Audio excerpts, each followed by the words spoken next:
Hi guys, welcome to the Click Chick podcast, a podcast for wedding photographers, industry professionals, and newbie photographers, where we share a little bit of photo insight, some gossip, and photographer stories. Today I have Harry McLaughlin as a guest on the podcast. Harry and I met, 2 years ago? 2 years, yeah. I second shot for Harry. I found him on, I think it was just a Facebook listing. I think it was. And I just commented, I was like, I'm a really fun hang and good second shooter. And you're like, okay, I believe her. Yeah. And then, showed up, shot the wedding. And my favorite thing about Harry second shooting for him was he was really collaborative. So while we were working together, he's like, all right, tag in, and kind of working with the couple, doing some posing. So that was really fun. I don't know, how was I as a second shooter? That's funny that you remember that. I'm all about energy. So I love hanging out with you and you just had good energy. It was just really fun to see how you work with a couple and just hang out. So love it. Well, I would love to kind of share your origin story, since a lot of this podcast is for newbie photographers. I like talking about kind of how we got started, how you became successful, how long you've been doing it. So I'll let you just jump in. Cool. Okay. I've been doing this since 2019. So I'm still, I guess what they call the new guy in town. I have a background in a lot of things, mostly DJing and being a first responder, so a police officer, firefighter, EMS, all that stuff. I did that for about 15 years, and then I got into photography in 2019. From there, I just fell in love with it. So this year is my first year as a full-time photographer, which is the scariest thing I've ever done in my life. But it is very rewarding, and I'm having such a good time. And thank you for having me on your podcast, by the way, too. Yes, I'm excited to have you. So tell me about being a firefighter and how you feel like that relates to being good at weddings, because I know weddings can be chaotic. Mm-hmm. So do you feel like that experience has translated for you? I feel like it makes me laugh at certain times, because everyone on a wedding day, for some reason, likes to make it seem like the world is on fire. We gotta go, we gotta do this. And it's I think we're okay, guys. You're just good at remaining calm. No one's gonna get hurt. Hopefully, no one's gonna get hurt here today, and we're good. So nice. So you feel like managing a timeline is something that's really easy for you, and switching things around. Yeah, and just being able to adapt with the day. I look at the timeline as it's one of those things that hopefully we're gonna use, but a lot of the times, it's not gonna be the perfect day.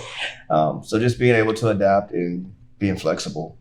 Yeah, and I'm always involved, I'm sure you are too, but with the wedding photography planning process. Yes. And so I help my clients create a photography timeline. But my favorite thing with that is I always start the timeline with the bride getting dressed, the bride getting ready, knowing that that's not actually how it's going to happen. And so that way I can pad the timeline and be like, okay, she was supposed to be in her dress at 12:30. It's 12:30. She's having her eyeliner done right now. Her lashes are being placed. So I know that I have the time to get the guys ready and all of that. So just the planning process too is crazy. That's a good lesson in itself for anybody that's just starting out. Take control of the day. And when I say that, don't override the planner and say I'm the most important person here. But understand how much time you're going to need for the day. Understand that things are going to happen, and build yourself a buffer. So if something bad does happen, then you're okay, cool. Well, we still had 20 extra minutes anyway, so we're good. Exactly. So, do you describe yourself as a documentary style photographer? Yeah. So I've tried to do things a little bit different, the more editorial approach. But over time, I found that that's just not my personal thing. That I'm not gonna say I'm not good at it, but it's just not something that resonates with me. I love posing and I love making people feel beautiful, but I also love capturing things as they are.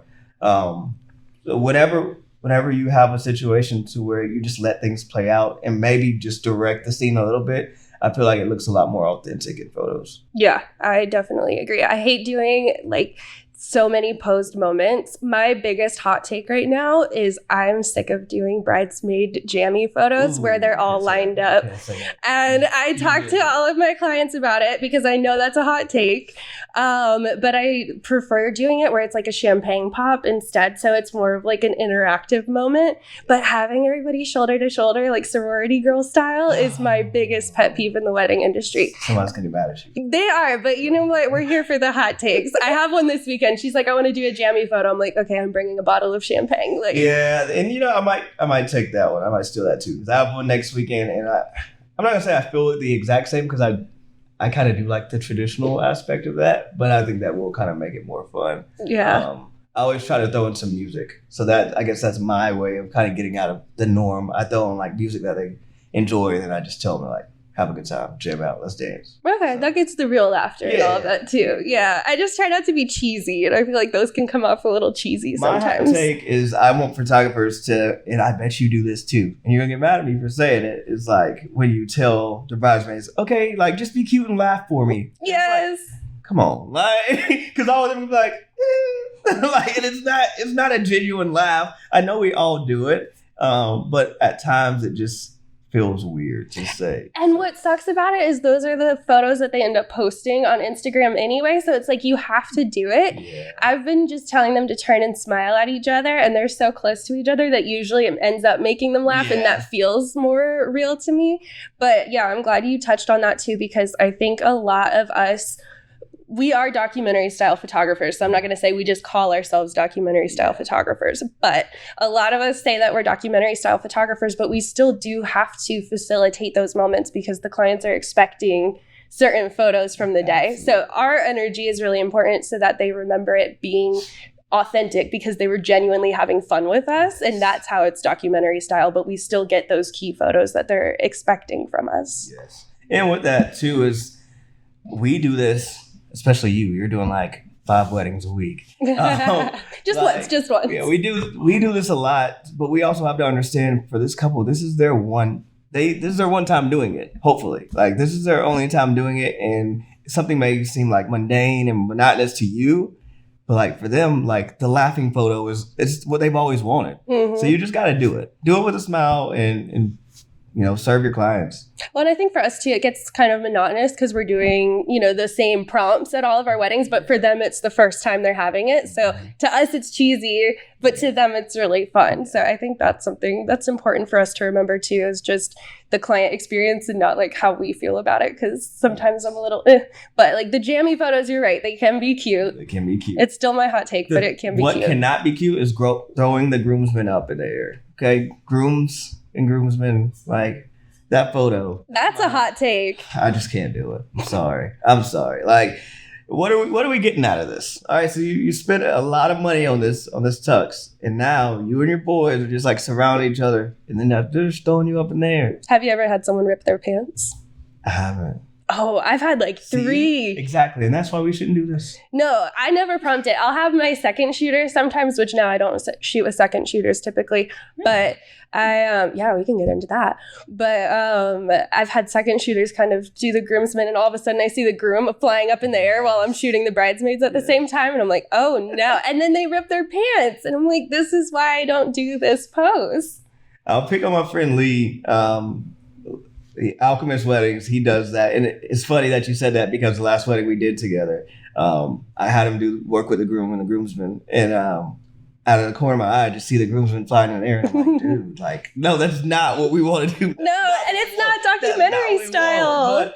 But some photographers love the shot, and I gotta appreciate the artistic approach to it. So I'm not a full hater. Yeah. Well, and whatever the client asks for, I'm happy to do. Exactly. Like I have my own opinions, but at the end of the day, as long as they're happy, I'll do whatever tacky Pinterest pose we possibly want. Like I'm here for it. Let's do it. As long as they have a smile on their face. I would love to talk about running your business your way. I know that's something that you're passionate about. So how do you feel comparison has played into your business and just the direction that that's taken you in? I feel like social media is the best and the worst thing for us as vendors, because we're constantly looking at Pinterest or Instagram or whatever that you're looking at, and you're seeing all these beautiful photos. Like you've got this couple that's doing an elopement in Alaska somewhere, and it's like, I just wish that I could be doing that. Why am I not doing that? And you have to understand, like, what this photographer is doing is, it could be what you're doing at some point, but it's not where you're at in your journey.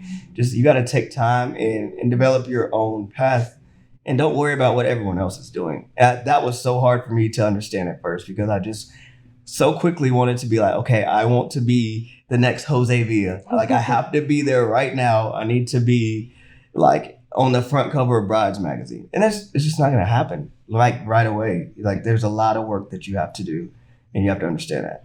When you were starting out, what kind of work were you doing? Like families, everything across the board? I didn't branch out until families until recently when I opened the studio. So I've always done weddings, but originally I didn't have a direction on what kind of weddings that I wanted to do. And that's fine for a lot of people, but if you have a specific goal for your business, I guess that's the best way to say it, you have to be a little specific with what you want to show or what you're shooting. So for me, I was in the mountains a lot or doing like barns and things like that, but I really didn't enjoy the barns. And I feel so bad saying this. I know, we're in North Carolina. Be careful. I feel so bad saying this, but I love a good barn wedding, but it just wasn't what resonated with me. I love different things. I guess that's just the best way to explain it. I just love different things, and yeah. Well, and I would describe your style as more like timeless, classic, your editing style. Yeah. So that makes sense that the wooden stained barns, dark lighting is not your thing. For me, no. And then the color casting on skin from the planked wood in the barns kills me every time. Using flash during those receptions is my biggest pet peeve. Everything's orange. You have to. But like, what are you bouncing the light off of? Orange. Off of this orange wall, essentially. Yeah. So let's talk about burnout too as a part of that, because I know burnout kind of goes hand in hand with comparison, because you are trying to be just like everybody else, and that's not sustainable. So kind of talking about just, you're full-time now. You were working another job plus doing weddings. So how are you managing that plus a family and just trying to do it all? Not well, for sure. I knew the goal that I had, so it was just, I did what I had to do. But you're right. A lot of the times I would work, 48-hour shifts or 72-hour shifts, and then I would go and I would travel for weddings. There was one year I did 41 weddings as well as working full time and still trying to take care of the family. So it's a lot, and you can get burnt out, and you have a kind of hatred for what you loved at one time after a while.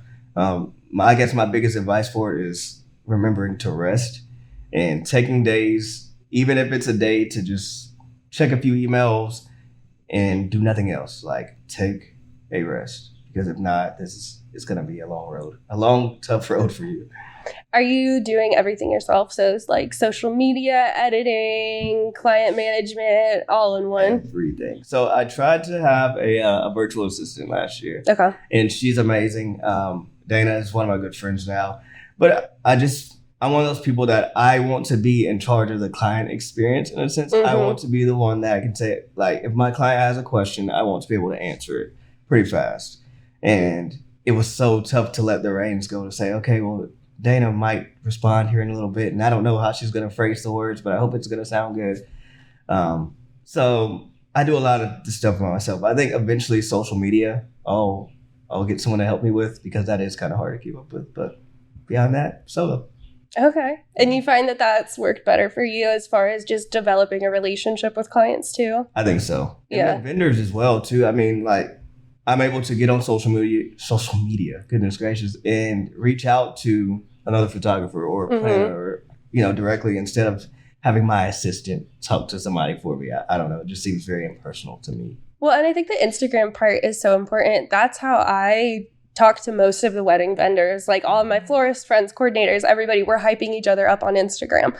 So being able to manage those relationships, I mean, even you and I were like leaving comments back and forth, and we haven't seen each other in 2 years, but we still have that friendship because we're there in social media. So yeah, as exhausting as it is, I also agree that just doing it all yourself is better for the client experience. Yes.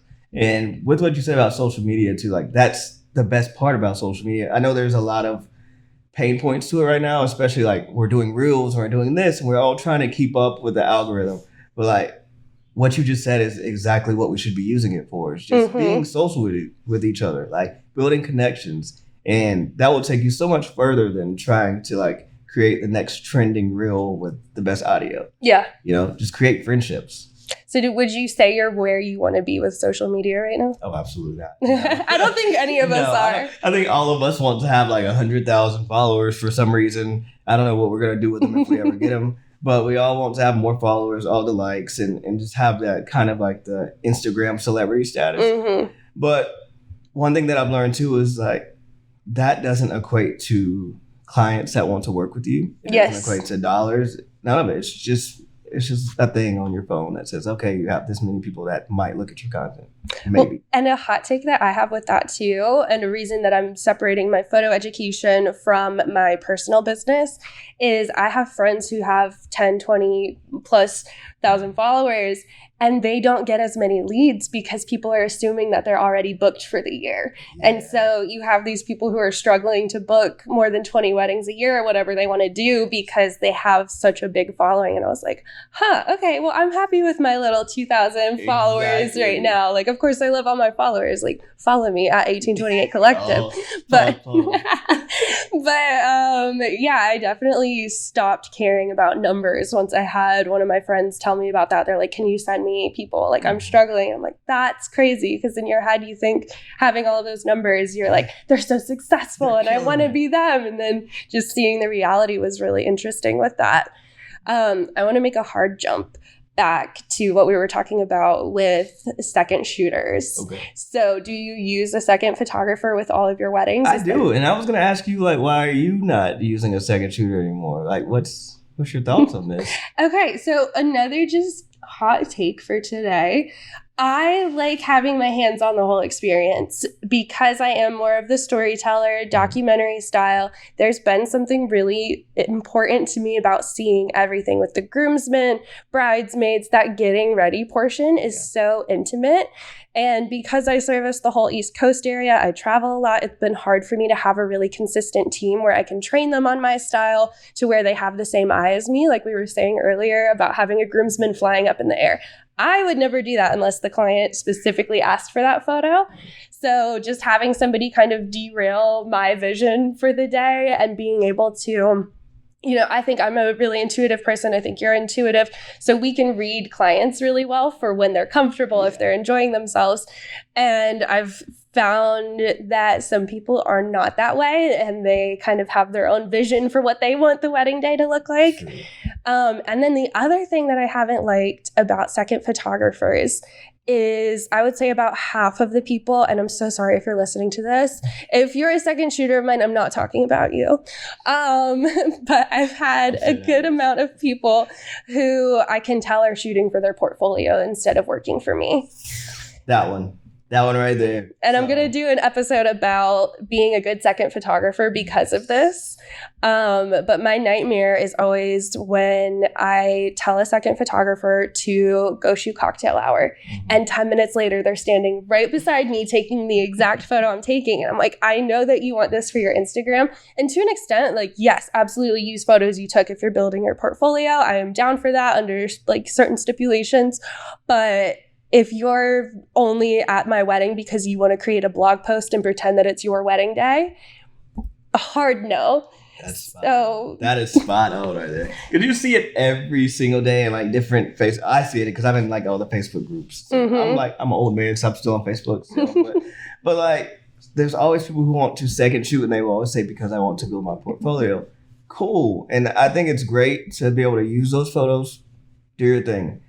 But be helpful on the day up. Mm-hmm. Like, don't worry about like standing next to me during the couple shots and like and you're shooting with a 50 and I'm shooting with a 50 and you're just getting like a side shot. Of that. Like, that's useless to me. Go get a creative angle of this shot or like go find something else to shoot that would benefit this whole story that we're trying to tell. Exactly. It's not about you. It's basically what I'm trying to say. Well, and then when you're spending like $400 to $800 in our area, that's like the going rate for a second photographer, to hire somebody, and then you only end up using 100 images from the day from them because all I really was using was their groomsmen photos, a couple different angles from the ceremony, and then some like documentary style of like guests laughing during toast, which I can capture myself. Yeah. So I was just like, I don't need this. Like, this is a waste of money for me. Yeah. I mean, if you do anything with like off-camera flash or you do anything with like additional lighting and needing stuff set up, a second photographer is really helpful for that. I will say that. Other than that, I have to agree. But I have had second photographers that are extremely good at capturing stuff that I did not see, and then they kind of saved the day. Like, or something happens. I always look at a second shooter as kind of like an insurance policy in a sense. Yeah. Yes, I should be able to shoot that moment, but for like, God forbid something happens at the ceremony, they're about to do the kiss, and then somebody just stood up right in front of me, and I'm like trying to like get the shot, and then my second shooter had a perfect angle, and they got the shot. So that's the only time where I say it's like really, really worth it. There's definitely pros and cons. And it is still a service that I offer as an add-on, because I do have certain clients who are just set on having a second photographer. Or I tell my clients that the cases where I would recommend a second shooter is if the bride and groom are getting ready at separate locations that are further than like a 5-minute drive from each other. If you have more than 200 guests, it's really helpful. Or if you're not doing a first look, and cocktail hour is really important to just get candid photos of. So I don't hate second photographers. I feel like this has been just slander. Yeah, I feel like you need to clear that up. Yeah, no, this is not second shooter slander. This is just a personal preference. But I do have a really solid, what I call my A team of second photographers. And those are the ones who are making sure there's a cocktail on hand for my bride and groom in between shots. They're getting the veil. I notoriously forget the bouquet. I'll set it down somewhere and then walk to the other side of the venue, and I'm like, oh crap, I forgot the bouquet. And so like my team will run and go and get it. So like there are a lot of pros, but just personally with the like documentary style, I just like having my hands in everything. That makes total sense. I got your back 100%. At first, I thought you were like really tearing down second photography. I know. That's why I was like, if you've ever worked for me and you're watching this or listening to this right now, this isn't about you. Don't take it personally. Please don't text me asking if you did a bad job. You were amazing. That's a good point. Lee, I still love you. I promise you throwing like the groom in the air. That's cool. We forgive you. I forgive you. It was a good photo. It turned out well. It turned out well, for sure. I didn't deliver it, but I mean... They're like, where did that photo go? I mean, and that's another thing too. It's like when I'm looking through my second photographer's images, I kind of know what I want to do, what I want to deliver. I guess the best way to describe like what it was going to tell the story. And the groom getting thrown in the air, what part of the story is that telling of the wedding day? Right, because they wouldn't have done that otherwise. That wasn't like a moment where it's like grandma came up and like gave him a kiss on the cheek and like told him something really special and held him. Mm-hmm. That's part of the story, not like, all right, guys, like, for some reason the groom's in the air right now. Yeah. I don't know. Well, and we only have so much time during a wedding day too. Like most of my clients book either 8 to 10 hours with me. And yeah, there's a lot that you can do during that time. But I also don't like faking too many things and trying to cram as many photos in as possible to make it feel like a day-long photo shoot instead of just your wedding days actually happening. So yeah, we can do that. Or I can just follow you around as you're hugging everybody after your ceremony and everybody's excited for you. And then, you're getting the bride showing off her ring set to everybody and all the cute photos. Like that's my preference. What do you think about directing though? So, and I'll give you an example. So say the reception starting, and usually the bridal party is getting their first drinks when they're sitting down and everyone is just hanging out and they're talking. What do you think about directing and walking up to the table and be like, hey, do me a favor if you don't mind, like going for cheers? I mean, that's still like you're getting a really cool shot of like everyone like doing nice cheers, and that's still kind of documentary style, but it's not super posy. I don't mind that because I think it still to them feels organic, like they're legitimately doing a cheers in it. I wouldn't make them do it like 5 times in a row because again, I don't want it to feel like a production ever. I didn't get that right. Yeah, wait, let's do it again. But especially when they have what do you call the long table? I don't know exactly what you're talking about. But like the yeah, it's the wedding party table where it's really long instead of circle tables. Y'all know we're all in the wedding industry here. But I like getting that shot from the side of the table and then having people cheering. So usually I will tell like those 6-8 people who are closest, I'm like, cheers, smile at each other. I'm like, hey guys, I know you're having fun legitimately, but you look a little grumpy right now. So like give me some smiles, act like you're having fun. I know you really are, so it's not acting. And then we get like some cute photos from that. Love that.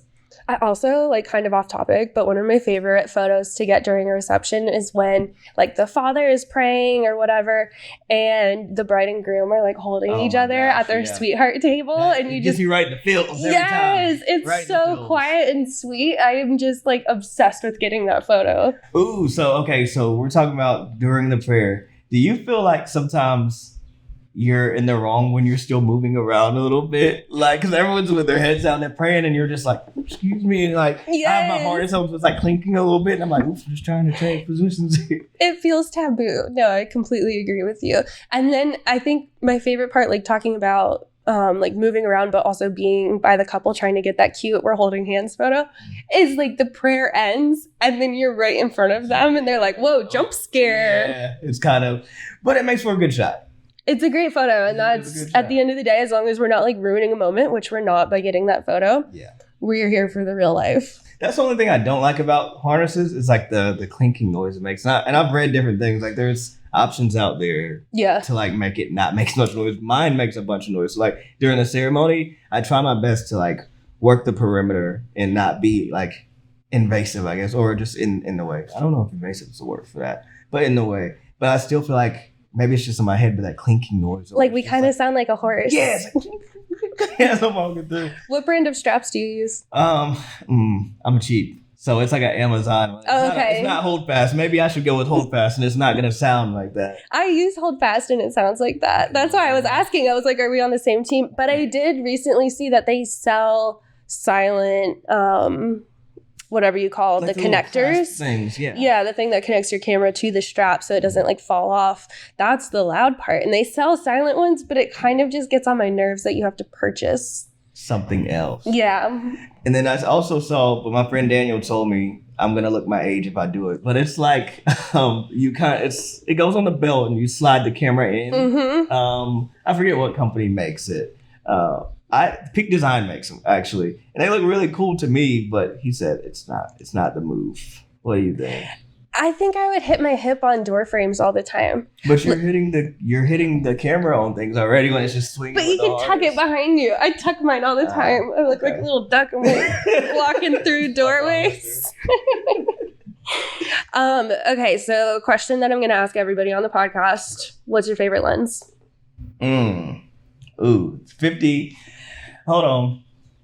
This is tough.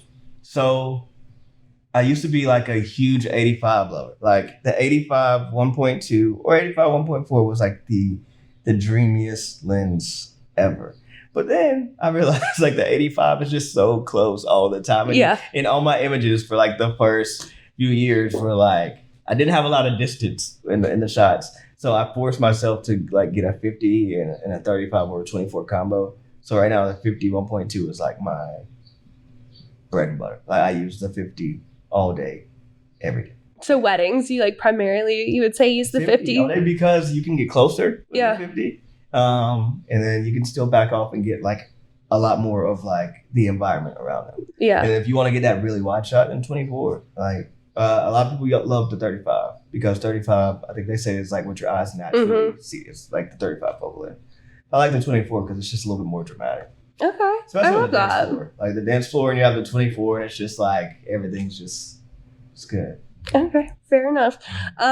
With that, do you have any other notes you want to add while you're on the podcast? No, just thank you. It was a good conversation. Yeah. This is my first time doing a podcast, so it was a good experience. Awesome. So what can we plug for you while you're on here? Social media, whatever you're excited about? Yeah, so my website now, I've changed it from the long Harry McLaughlin Photo.com. Now it's just harrymPhoto.co. It makes it a little bit easier. So it's HARRYM, PHOTO.co. So it just makes it a lot easier. And it's the same thing with socials. So Harry M Photo Company. Awesome. And then as far as the Click Chick podcast, you can follow my personal work at 1828 Collective on Instagram. On TikTok, it's also 1828 Collective, but I share a little bit more on there. And then if you just want to see photo education, it is 1828 Photo Education, which is a brand new account. So I'm glad I didn't mess up the wording on that. But thank you guys for joining into this episode. We will see you again next week.